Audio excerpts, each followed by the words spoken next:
There's a man worth $400 million who drives a 1987 Volvo, not because he can't afford anything better, because he understands something most people never will. You've seen it before and probably didn't think much of it.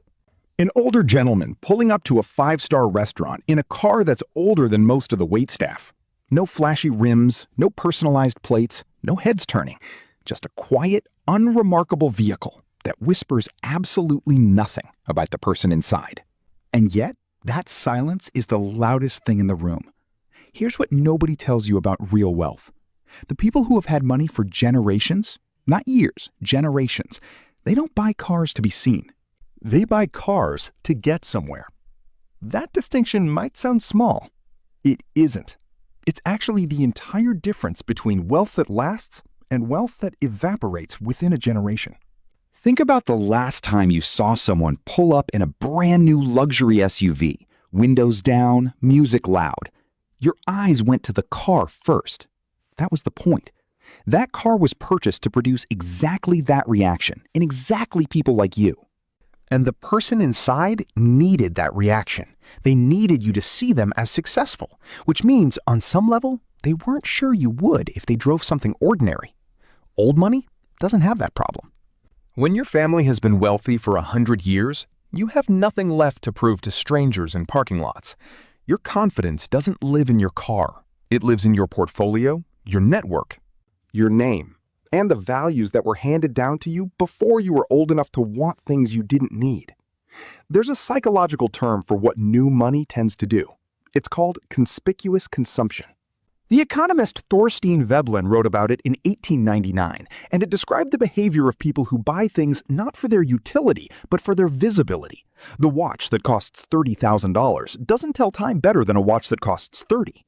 But it tells other people something. And that telling, that performance, is what's actually being purchased. Old money finds this embarrassing, not in a judgmental way. In the way that someone who genuinely loves food finds it embarrassing when someone orders the most expensive thing on the menu without even reading what it is. It's a signal of insecurity dressed up as taste.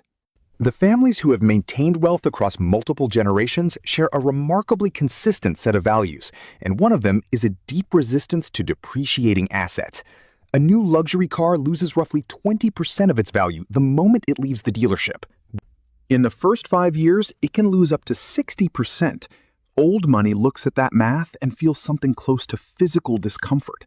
Not because they can't absorb the loss, they can, but because losing money carelessly is considered a character flaw, not just a financial mistake.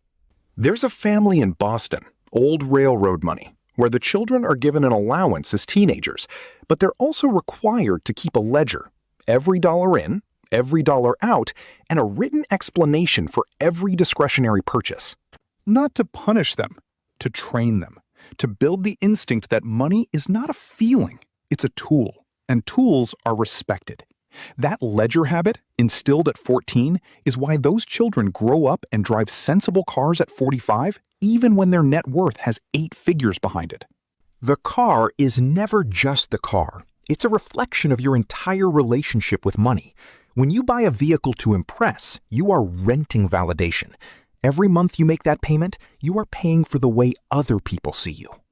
Old money would rather invest that difference and let compound interest do its quiet, invisible, deeply satisfying work over decades.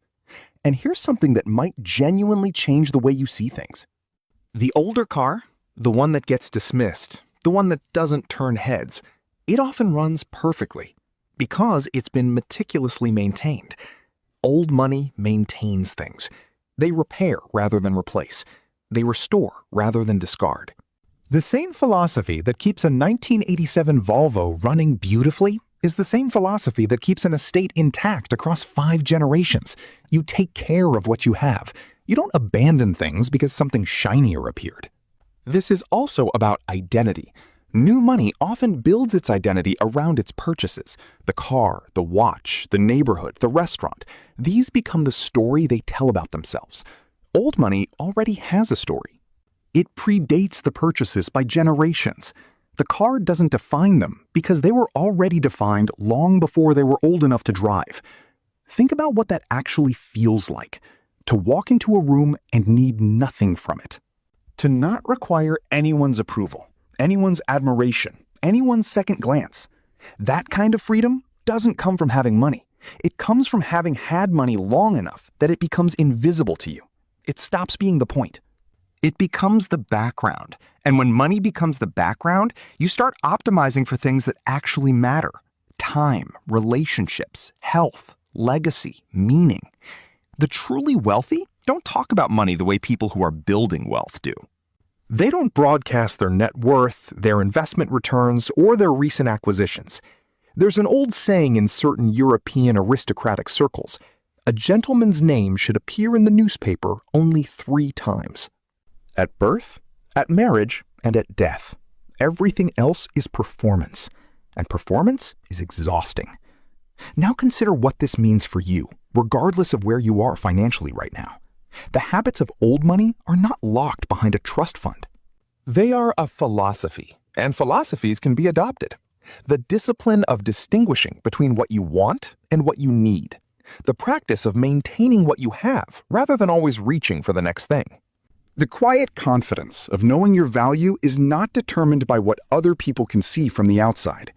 Every time you feel the pull to upgrade, to announce, to display, ask yourself one honest question. Who is this for? If the answer is for you, genuinely for your own enjoyment and utility, that's one thing. But if the answer is for the way it will make others see you, you are renting validation with money that could be working for you while you sleep. The old car in the driveway of the old estate isn't a sign of neglect. It's a sign of mastery.